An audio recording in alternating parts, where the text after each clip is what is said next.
1886இல் பாபா மீண்டும் தம் உடலில் பிரவேசித்த பின்னர் குறிப்பாக கவனிக்கப்பட வேண்டியது, அவர் தம் பாதங்களை பக்தர்கள் நாடி வருவதை ஊக்குவித்தார் என்பதே.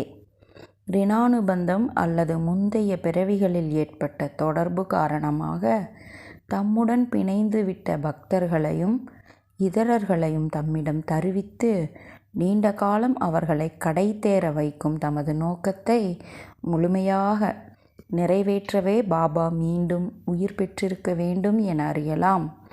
அகமத் நகர் கலெக்டருக்கு தனிப்பட்ட உதவியாளராக பணியாற்றி வந்த நாராயண கோவிந்த சாந்தோர்கரை தம்மிடம் வரவழைத்ததிலிருந்து பாபாவின் நோக்கம் தெளிவாகிறது.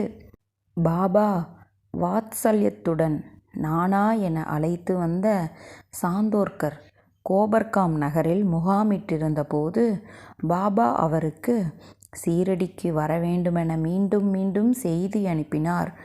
மிக்க தயக்கத்திற்கு பின் சீரடிக்கு வந்த நானா தம்மை அங்கு வரவழைத்ததன் நோக்கம் என்னவென பாபாவிடம் கேட்டார்.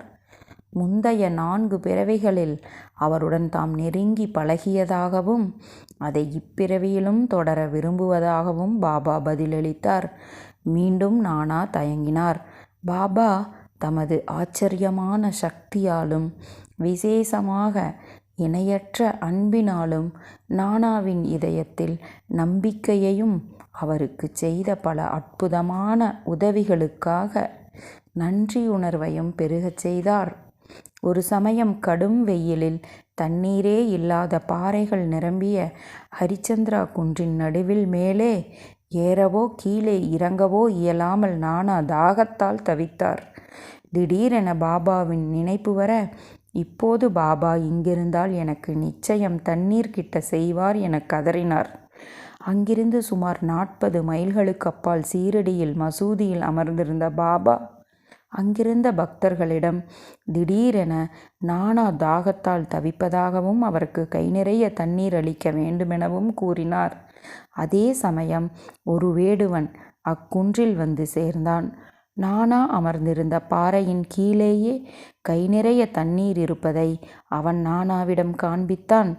பின்னர் நானா சீரடி வந்தபோது பாபா வறண்ட பாறையில் அவருக்கு நீர் கிட்டச் செய்தது தாமே என கூறினார்.